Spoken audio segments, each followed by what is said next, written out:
অন্যদিকে একটু বৃষ্টিতেই যেখানে জল জমে যায় সেই আমহা স্ট্রিট এলাকা থেকে আমাদের প্রতিনিধি অরিত্রিক ভট্টাচার্য রয়েছেন। অরিত্রিক,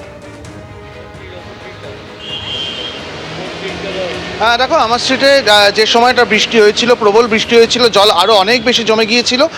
এখন কিন্তু জল তাও কিছুটা নেমেছে, কিছু কিছু অংশে এখনও পর্যন্ত জল রয়েছে। তুমি দেখতে পাচ্ছ যে এখনও আমার স্ট্রিটে কিছু অংশ জলমগ্ন এবং সেখান দিয়েই কিন্তু গাড়িগুলো যাতায়াত করছে, তার ফলে গাড়ির গতি কিছুটা ধীর। আবার দূরে কোথাও কোথাও জল একটু নেমেছে। তার প্রধান কারণ কি? তার প্রধান কারণ তুমি দেখতে পাবে রাস্তার ধারে এই যে গাড়িগুলো দাঁড়িয়ে রয়েছে, এরকম গাড়ির সংখ্যা আরও অনেক বেশি ছিল। এখন ধাপে ধাপে সেই গাড়িগুলো ঘুরে ঘুরে জল ফেলে আসছে। একেবারেই সেই সুপার সোকিং পদ্ধতিতে এখান থেকে জল পাম্প করে তোলা হচ্ছে এবং যারা এখানে এসছেন, যারা পুরো কর্মীরা এখানে কাজ করছেন, তারা প্রত্যেকে এখানে এই কাজটা যেমন চালিয়ে যাচ্ছেন, ঠিক তেমনভাবেই ম্যানহোলের ঢাকনাগুলো যতগুলো খোলা প্রয়োজন বা সম্ভব হয়েছে সেগুলো খুলে দেওয়া হয়েছে যাতে জল দ্রুত বেরোয়। এই ধরনের যে গাড়িগুলো মিউনিসিপ্যাল কর্পোরেশনে এয়ারভ্যাক জেট এই গাড়ি, এগুলো একদম ভ্যাকুয়ামের মাধ্যমে জলগুলোকে সংগ্রহ করছে। সংগ্রহ করে পেছনের যে গাড়ি রয়েছে সেখানে সেই জলগুলোকে স্টোর করা হচ্ছে। সেই জল নিরাপদ জায়গায় বাইরে গিয়ে ফেলে দিয়ে আসা হচ্ছে। এই পদ্ধতিতে চলছে। বৃষ্টি কিন্তু একটা নির্দিষ্ট সময় পর্যন্ত হয়েছে। ঝড়ের প্রকোপটা আজকে বেশি ছিল বেশিরভাগ জায়গাতে, তাই ঝড়জনিত ক্ষতি হয়েছে।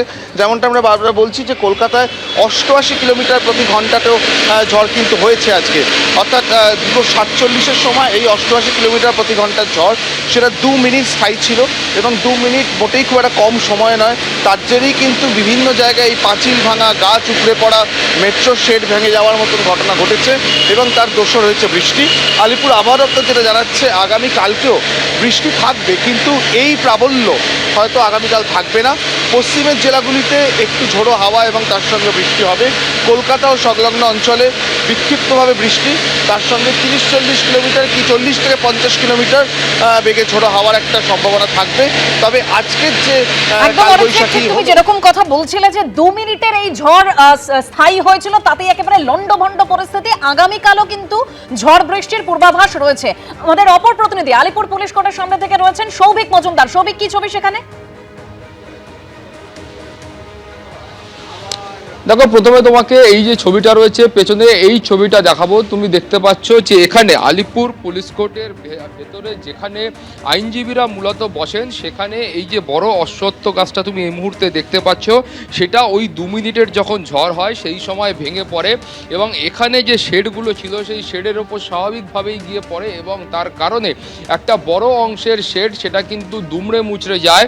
এবং সেই সময় যেটা অত্যন্ত ভালো খবর যে সেই সময় এখানে কেউ না থাকায় আহত হওয়ার মতো কোনো ঘটনা সেই সময় কিন্তু ঘটেনি। কিন্তু যে ছবিটা ছিল সেটা অত্যন্ত উদ্বেগজনক, কারণ সেই সময় যদি আইনজীবীরা এখানে উপস্থিত থাকতেন, তুমি জানো যে আলিপুর পুলিশ কোর্ট সাধারণভাবে বছরের 365 দিন ছুটির দিনগুলো বাদ দিলে এখানে বহু আইনজীবী এবং যারা বিচার প্রার্থী রয়েছেন তারা এখানে আসেন, বহু মানুষের ভিড় হয়। সেই সময় বড় ধরনের যে কোনো দুর্ঘটনা ঘটতে পারত। কিন্তু তুমি এই মুহূর্তে দেখতে পাচ্ছ যে কলকাতার পুরসভার আধিকারিকরা এবং এখানকার যারা কর্মীরা রয়েছেন তারা সবাই মিলে আপাততভাবে এই অঞ্চলে যে বড় গাছ ইতিমধ্যে পড়ে গিয়েছিল সেই গাছটাকে কেটে নামানো সম্ভব হয়েছে এবং আপাততভাবে যে পরিষ্কারের যে কাজ রয়েছে সেই পরিষ্কারের কাজটা চলছে। এবং এর একেবারে কাছেই তুমি জানো যে দক্ষিণ 24 পরগনা জেলা শাসকের যে অফিস রয়েছে সেটা কিন্তু এখান থেকে কার্যত 100 মিটার দূরে অফিস রয়েছে। ফলে একেবারে এই ধরনের একটা জায়গা যেখানে সাধারণ দিনে প্রচুর মানুষ আসেন, এই ঝড়ের সময় তারা যদি এই শেডগুলির নিচে আশ্রয় নিতেন সেক্ষেত্রে কিন্তু বড় সড়ো একটা দুর্ঘটনার সম্ভাবনা থাকতো। কিন্তু সেটা এই যাত্রায় রক্ষা পাওয়া গিয়েছে। যে বড় গাছটা আলিপুর পুলিশ কোর্টের ভেতরে পড়েছিল সেটা আপাততভাবে কলকাতা পুরসভার আধিকারিকরা এসছেন এবং তারা কেটে নামিয়েছেন। ফলে আপাততভাবে পরিষ্কারের যে কাজ ছিল সেটা চলছে। এবিপি আনন্দ, এগিয়ে থাকে, এগিয়ে রাখে।